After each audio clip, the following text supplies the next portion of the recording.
Muitas unidades escolares de Campos já retornaram às aulas hoje, dentre elas as unidades da Prefeitura da cidade. E é sobre esse assunto a nossa entrevista do estúdio do J3 hoje, Fernanda. É isso aí, Júlio.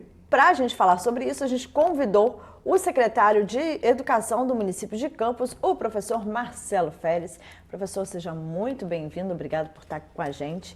Falar de educação é sempre muito importante, né? A gente sempre está abordando educação aqui no município e as aulas retornaram hoje. Já tem uma adaptação boa? Qual o balanço que o senhor faz desse primeiro dia de aula no município de Campos? Mais uma vez, boa noite.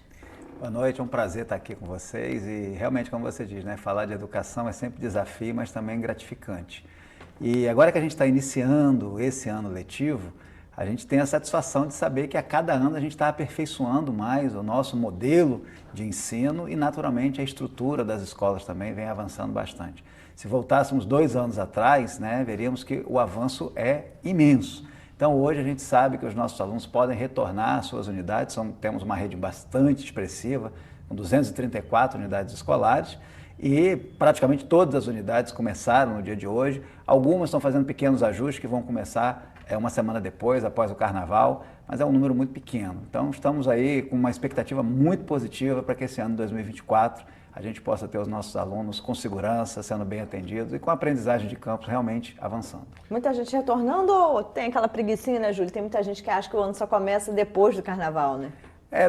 No âmbito escolar e até psicologicamente, né, a gente que é brasileiro sabe que há um tipo de atividade pré-carnaval e um tipo de atividade pós-carnaval. Então, naturalmente, as aulas já estão retornando, né, no dia de hoje, retornaram no dia de hoje, mas a gente também sabe, tradicionalmente, que muitas famílias optam por colocar os seus filhos para frequência regular a partir da semana após o Carnaval. Mas as nossas atividades já estão em pleno vapor. Antes de receber os professores, ou antes de receber os alunos, os professores participaram, né, de seminários na semana passada. Como é que foi a adesão, não é, desses profissionais da educação de Campos, professor Marcelo Félix? Olha, não foi, eu posso dizer, uma surpresa, porque os nossos profissionais são muito interessados, os professores, os demais profissionais da educação, e nós tivemos, na verdade, até para alguns dos eventos, a transmissão acontecendo simultaneamente pelo canal do YouTube, porque utilizamos o espaço, né, da Universidade Estadual do Norte Fluminense e a capacidade do espaço foi insuficiente para o nível de participação e interesse da nossa rede. Então, infelizmente, não tivemos vaga em todos os eventos para todos os profissionais que assim queriam, mas conseguimos fazer um evento de capacitação, de orientação, que entendemos da maior relevância, porque a educação está cada vez mais desafiadora. Então, podemos ter palestrantes de renome, podemos ter temáticas voltadas para a inclusão, voltadas para os mais diversos temas que no dia a dia impactam a realidade dos profissionais e dos professores. Então, foi um evento muito significativo, né, de impacto e que não acaba nesse momento, é importante deixar claro. Ele é um momento de retomada na medida que os profissionais estavam em férias coletivas em janeiro, mas a partir de agora, pela nossa Escola de Formação de Educadores Municipais, o processo de capacitação dos profissionais ele não cessará. Então nós teremos aí ao longo de todo o ano diversas capacitações e algumas, a maior parte delas inclusive, demandada pelos próprios profissionais que entendem aquilo que é mais relevante e certamente a escola vai estar procurando atendê-los. Professor, ainda falando dessa capacitação, Campos parou de fazer só na área central, né? Agora isso está descentralizado. Professores também das áreas mais distantes, seja do Farol, seja de Santo Eduardo, Santa Maria, também estão tendo acesso a esses seminários, né? Isso acaba evidenciando o nível de interesse, né, e mérito dos nossos profissionais. Então, pela primeira vez a gente fez uma ação mais abrangente, então ela teve ação presencial, né, em diferentes espaços na área urbana do município também, né, tivemos na Universidade Salgado de Oliveira, tivemos na própria EFEM, né, porque são grupos de profissionais, então a gente não tem aí a capacidade, tamanho é o interesse desses profissionais. E poder contar também com atendimento no interior do nosso município, como você mencionou, no Farol, em Santa Maria, e os próprios profissionais demandavam isso. Então a gente está atendendo aquilo que os profissionais vêm sinalizando. E certamente essa é uma ação que não tende a parar, ao contrário, ela tende a se fortalecer na medida em que a gente entende que a capacitação para os profissionais da educação é fundamental dentro de um processo que a gente chama de formação continuada, porque a educação está muito dinâmica. Então é preciso que esses profissionais tenham oportunidades, segundo os desejos deles mesmos, em termos de áreas que eles precisam se capacitar. Isso é muito importante, né, Júlio? Com certeza. Professor, fico imaginando aqui o trabalho que vocês têm nesse início de ano letivo para alocar, né, o quantitativo de alunos é um grande desafio, né, alocar essa quantidade, né, de pequenos que nós temos aí nas escolas públicas do município. Está todo mundo já alocado, ainda tem gente que vai poder ainda pleitear uma vaga, como é que está isso? É importante essa pergunta, Júlio, porque a educação é um direito da criança e cabe ao poder público, para atender esse direito, ter a vaga onde a criança precisa. Isso, historicamente, no nosso município é sempre muito desafiador, porque a gente sabe que, principalmente quando falamos da educação infantil, a exclusividade do atendimento é do município. Então, a gente teve que avaliar isso no início do ano passado, em 2023, onde nós tivemos uma demanda muito grande na educação infantil, eu digo idade de creche, os pais começaram a procurar mais e mais as creches. E daí a gente começou a fazer estudos de onde essas demandas estavam mais concentradas, para que a gente pudesse atender da melhor forma. E o resultado desse estudo foi a criação de um programa, né, a gente fala de política pública, de um programa de expansão da rede municipal. Então nós teremos agora, ao longo desse ano, a expansão física, eu estou falando de mais salas de aula, em pelo menos 30 unidades escolares. Nossa. E, naturalmente, as creches estão em maior número. Então, com isso, a gente foi mapeando em quais locais do município a demanda, aquela fila de espera, vem sendo maior. E é ali que nós vamos atacar mais fortemente. Mas até aqui, o nível de atendimento também ele está bem melhor do que o ano passado, em termos de organização, o modelo, organização que eu digo por conta do modelo sistemático, né? Então, por meio de um sistema, os pais fazem um cadastro, recebem toda a informação e isso simplifica também. Tivemos aí um resultado de uma primeira chamada e na última sexta-feira tivemos o resultado da segunda chamada e após o Carnaval teremos a terceira chamada, na semana seguinte ao Carnaval. Essas chamadas, na verdade, são porque as próprias escolas às vezes planejam determinadas turmas que não se concretizam, então sobram vagas, professores, e podem ser ajustados para outros anos escolares. Então, é um processo que ao longo deste ano, não necessariamente na totalidade agora, nesse primeiro trimestre, até março, mas ao longo do ano, nós já temos aí essa previsão de construção com ampliação de muitas unidades. Nosso planejamento é até o final de março, já temos pelo menos 3 creches ampliadas. Para te dar um exemplo, a região de Ururaí, Itapera, tem um atendimento muito limitado em termos da educação infantil. Então, nós vamos expandir naquela região, por exemplo, pelo menos umas 7 salas de aula, e aí tem que ter a sala, tem que ter professor, tem que ter merenda. Então, toda essa estrutura, ela vai estar acontecendo ao longo desse ano, de modo que a gente não deixe nenhuma criança sem ter o direito à escola. Agora, especificamente, o pai ou a mãe que está acompanhando a gente, que fez a pré-matrícula, está aguardando, mas o filho ainda não foi direcionado para a escola. Ela aguarda ainda? Então, a nossa orientação é a seguinte, nós temos nesse momento 2 perfis. Tem os pais, são poucos, posso afirmar. Claro que para quem não conseguiu a vaga, o que importa é a vaga dela, mas pelos 55 mil alunos que nós temos, os nossos dados apontam aí, o nosso esforço de arrumar as vagas para esses alunos, nesse momento, em torno de 500 alunos que a gente está buscando encontrar as vagas. Dos 55 mil, então isso está em torno de 1%. Né? No entanto, tem aqueles pais também que não fizeram o processo de matrícula. Então, para quem fez o processo e não teve ainda uma resposta positiva da Secretaria, teremos uma nova divulgação de vagas já preenchidas, né, para esses alunos que ficaram sem as vagas na semana após o Carnaval. Então, essa é a orientação para os pais que fizeram um processo de solicitação de entrada na nossa rede municipal. Deixando claro, quem já está na rede foi matriculado para o ano seguinte, se foi aprovado ou não, não é disso que nós estamos falando, e sim daqueles novos pais, novos alunos. Então, tem um grupo que é um grupo que precisa ser cuidado e nós estamos trabalhando nesse período para isso, para encontrar essas vagas, eventualmente criar uma turma mais aqui, uma turma mais ali, para acomodar esses alunos. Isso é uma parte. Tem aqueles pais que não fizeram essa parte da pré-matrícula, mas também têm o direito.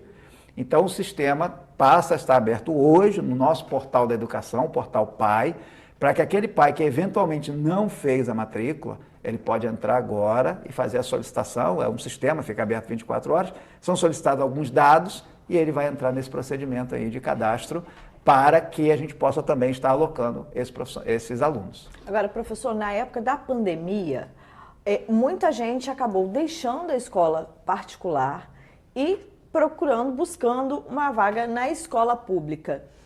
Com o fim da pandemia, com a normalidade, né, voltando, essas pessoas deixaram a rede pública e retornaram ao processo de escola particular ou elas continuam alocadas e enchendo, de uma certa forma, ainda mais a rede municipal? Na verdade, há de tudo, há as possibilidades diversas. Você tem, de tempo em tempo, alunos que deixam a rede pública e vão para uma rede privada ou vão para um outro município, da mesma forma que você tem aqueles alunos que até entraram no período da pandemia e permaneceram na nossa rede. O que a gente observa efetivamente é que a rede municipal de campus, e eu falo da rede, eu estou falando do conjunto das escolas, vem melhorando em termos de estrutura, já tem bons profissionais, que são os nossos servidores da educação, e vem melhorando também nas condições de mediação pedagógica, a questão do apoio do mediador, do cuidador, também a parte pedagógica em si, quando a gente fala de laboratório de ciência, de matemática, de robótica, a utilização, todas as nossas escolas têm internet, então conseguem utilizar equipamentos digitais, os professores estão recebendo Chromebooks, né, que são notebooks especializados em educação, e os alunos todos, em todas as escolas, têm acesso a atividades por meio de tablet. Então, é uma rede que está muito atualizada hoje em relação às condições de aprendizagem, tornando mais atrativo para o próprio aluno aprender, né? Não supervalorizando a tecnologia digital, mas também não a ignorando. Então, há um processo de resgate e que isso vai tornando a educação mais efetiva e para o aluno mais atrativa também. Então, a gente acredita que essa oscilação ela sempre vai acontecer, como acontece em outros municípios. Professor, como está a situação física das escolas? As escolas estão prontas, já recebendo os alunos? Tem alguma escola que ainda está precisando fazer um reparo? Esse número é expressivo ou não? Não, o número não é expressivo, sobretudo em termos de impacto para o início das aulas. Nós temos aí identificada que não vão começar a aula esta semana, ou seja, esses primeiros 5 dias eles serão repostos oportunamente, por conta de questões bem pontuais e escolas que estão em reforma, por exemplo, são 2 ou 3 dessas escolas estão em reforma, então a situação da ação da reforma, que já vinha acontecendo, se ela usa essa semana e mais um períodozinho do carnaval, melhora muito a condição de atendimento ali adiante. Então, só em torno de 5 unidades, não mais do que isso, que vão começar as aulas sem ser essa semana, a próxima semana letiva. 5 de um universo de quanto? 234. Né? Na verdade, nós estamos falando que para cada aluno isso é importante, mas em termos de como a gente vem fazendo a gestão, no início, Júlio, para conseguir 10 unidades, eu estou falando de 2021, ontem, para conseguir 10 unidades para iniciar o ano letivo em 2021, a gente teve dificuldade, porque praticamente todas as unidades estavam comprometidas. O que nós temos, tirando essas de reforma, são situações de aluguel. Então, a gente tem uma parcela das nossas unidades, é bom lembrar que o município é muito grande. Então, às vezes, você tem situações que, para fazer uma reforma, você precisa retirar os alunos daquele espaço e aí alugar um outro espaço. Então, outras unidades que não estão começando essa semana é porque estão fazendo ajustes em relação ao novo endereço, para que aí sim a gente possa fazer uma intervenção de reforma ou melhorias. Mas o fato é que há hoje, né, da ordem de 47 a 50 escolas que passaram ou estão passando por reforma. Isso é um número muito expressivo, além das manutenções que acontecem cotidianamente sob demanda, né? Quando a escola vai sendo utilizada, tem um problema na maçaneta, tem um problema na porta, tem um problema no telhado. Enfim, isso vai sendo corrigido sob demanda. Mas a situação crítica da nossa rede já foi superada sem sombra de dúvida. Chegou uma demanda para a gente especificamente sobre uma escola. É a Escola Municipal Jacques Richer, situada em Campo Novo. A reclamação da profissional é no sentido, na realidade não é uma reclamação, o pedido da profissional é no sentido, né, de dar uma limpeza na escola, ver questão de mato que está alto e tal, e preparar para receber melhor os alunos. Essa é uma questão importante que foi mencionada, a questão do mato alto. o período do ano é um período muito chuvoso. Então, a gente tem uma equipe, né, que faz a capina, essa equipe está diariamente percorrendo essa rede, só que o tempo em que você faz, né, você elimina aquele mato, até você dar um ciclo e voltar, ele acaba acontecendo. Então, a gente está registrando aqui essa solicitação, a gente tem isso mapeado, ou seja, as unidades que precisam, mas a gente não consegue ter a capacidade de atender a totalidade pelo fluxo que é.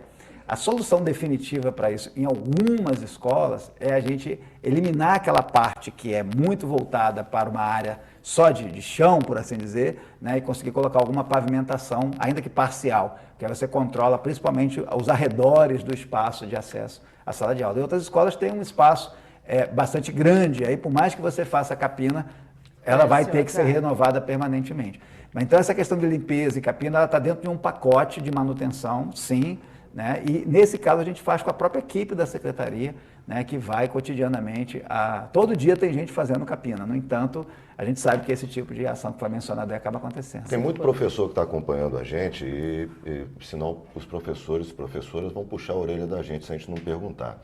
Questão do piso nacional da educação. Perfeito. E é importante, justo, legítimo e devido. E o que é devido tem que ser pago, né, Júlio? Então, o que acontece? Deixando bem claro também que não é uma questão de birra ou da prefeitura, do governo ou do secretário, ninguém não querer pagar, não se trata disso. Na verdade, quando a gente assumiu em 2021, porque o tempo vai passando e a gente vai esquecendo, né?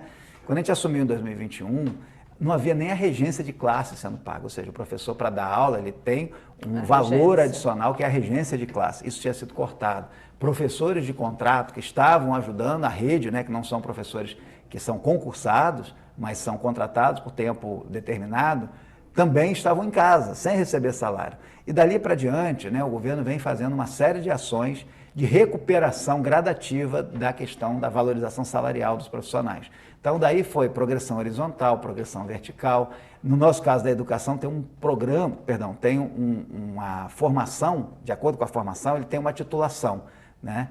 Então, assim, é um planejamento que existe para que a gente pudesse colocar tudo isso em dia. A progressão horizontal, a progressão por tempo de serviço, a progressão vertical por titulação. Então, é o plano de cargos e salário dos professores, em particular, né, ele vem sendo colocado em dia. Isso aconteceu até 2023. E, junto com isso, veio um índice de reajuste, que o governo está pagando isso em parcelas bimestrais. A última parcela será no próximo mês de março, de que totalizando dá 10,4% de reajuste. Esse é global, para todos os profissionais da prefeitura. Então, resolvido todos esses aspectos pendentes, ou seja, não está congelado, né, o plano de cargo dos professores. Ele foi descongelado ao longo de 2023 e vem sendo pago dentro desses ajustes temporais. E agora chegou a vez, isso já foi um compromisso assumido ainda no final do ano passado, de o nosso município poder honrar esse compromisso com todos os professores, no sentido de ninguém receber abaixo do piso nacional. Então, isso está previsto seguramente para esse ano e vai acontecer certamente. Agora, um outro desafio da educação é com relação aos mediadores, né, de crianças especiais. E é um assunto que a gente está sempre falando aqui, porque existe a reclamação, mas a gente também sabe que existe a falta e a carência desse profissional. A gente acompanhou hoje no portal da Prefeitura que está sendo aberto mais um processo seletivo simplificado para essa área. Começou hoje, professor? Sim, e nós estamos agora contratando, né, por meio desse edital, são mais 300 profissionais entre mediadores e cuidadores. Então, é importante destacar os papéis, né? O mediador, ele é um profissional com formação em pedagogia, que é um facilitador, como o próprio nome diz, é um mediador. Ele ajuda os alunos que têm ou precisam de um apoio mais do que o professor que está conduzindo toda a turma para poder estar acompanhando ali 1, 2, 3 alunos, um pequeno grupo de alunos, para que eles compreendam melhor aquilo que está ali colocado, principalmente os alunos que têm alguma atipicidade. Então, a gente precisa desses profissionais na sala de aula. E nesse ponto é importante destacar, campus está bem. É claro que quando a gente analisa assim, mas às vezes o pai ou a mãe de uma criança autista ou uma criança atípica vai dizer assim, mas o meu filho não está sendo bem atendido. Você pode ter situações pontuais, eu explico por quê, mas nós criamos uma lei em 2022, o município fez uma lei que possibilita essa contratação de profissionais tanto para dentro da sala de aula, que é o mediador, quanto também um profissional de saúde, que é o cuidador, que ele fica na parte externa da escola, para uma eventualidade da criança atípica também, que precisa de um apoio para alimentação, para ir ao banheiro, enfim, ou, naturalmente, é um profissional que ou é um técnico em enfermagem ou é um auxiliar em enfermagem. Então, nós estamos falando que a rede municipal, ela está tendo esse atendimento. Tem exceções? Tem. Ou seja, a gente está agora contratando 300 novos profissionais, é um número expressivo, que se soma, né, ao número bastante grande que a gente tem também, mas a gente não consegue ter a universalização ainda. Ou seja, embora a gente contrate, como o município é muito grande, algumas áreas mais distintas, mais distantes, perdão, algumas áreas em distritos, muitas das vezes você não encontra o profissional que possa se inscrever, porque ele se inscreve por região, para aquela região. Então, a gente tem algumas dificuldades? Temos que ser honestos nesse sentido, não superamos na totalidade. E o outro fator é que a gente também tem uma oscilação desse número de estudantes que demandam esse tipo de atendimento. Então, o aluno pode chegar em março, e aí você não tem um profissional imediatamente. Então, tem um conjunto de complexidades aí que desafiam a nossa educação, mas há um compromisso, um comprometimento absoluto da gente atender da melhor forma possível os nossos alunos que demandam esse tipo de atendimento. E, complementarmente, a gente também tem uma escola especializada, que é a nossa escola de aprendizagem inclusiva. Ela fica na cidade da criança. Agora a gente está com uma parceria com a saúde, né, que a gente vai desenvolver ao longo desse ano para fazer um atendimento mais profundo na parte terapêutica e principalmente de diagnóstico precoce. Então, essas ações foram planejadas ao longo de 2023 e agora estamos fazendo ajuste, inclusive, de infraestrutura para parte da cidade da criança, para poder recepcionar, inclusive, os profissionais de saúde. Então, essa é uma ação prioritária nossa para conseguir dar conta daquilo que é a nossa obrigação. Os alunos que estão na nossa rede, no contraturno, eles vão também para a escola de aprendizagem inclusiva. Os resultados até aqui são fantásticos dos nossos alunos. Nós temos aí em torno de 150 estudantes na nossa escola hoje. Eles vão 2 vezes por semana, pelo menos, e os pais também fazem parte do processo. Ou seja, se os pais não tiverem disponibilidade, nós não podemos aceitar o aluno no contraturno. Tá? É assim que a coisa funciona, porque os pais têm que se desenvolver também com essas orientações que a escola fornece. Secretário, agradecer mais uma vez a presença aqui. J3, né, está sempre aqui de portas abertas. Quando o senhor quiser e puder falar mais sobre educação, a gente adoraria tê-lo aqui novamente. Parabéns pelo trabalho e sucesso, né? Porque o que a gente quer na prefeitura, quer na cidade de Campos, é sucesso na educação. A gente que agradece, e eu fico muito satisfeito em poder estar aqui nesse momento, e quando eu olho comparativamente, a gente já esteve em outros momentos bem mais difíceis, estamos no caminho certo. Não é um caminho rápido, mas é um caminho de avanço ano após ano. Eu tenho certeza que com o nível dos nossos profissionais da educação, com o nível da rede municipal que a gente tem, a gente vai ter boas surpresas esse ano, que é o ano que o resultado do IDEB municipal será divulgado. E, muito provavelmente, a gente vai ter a oportunidade de falar sobre isso ao longo desse ano, e eu espero que seja de forma muito positiva. Com certeza. Obrigada, boa noite para o senhor. Obrigado. Júlio, boa noite.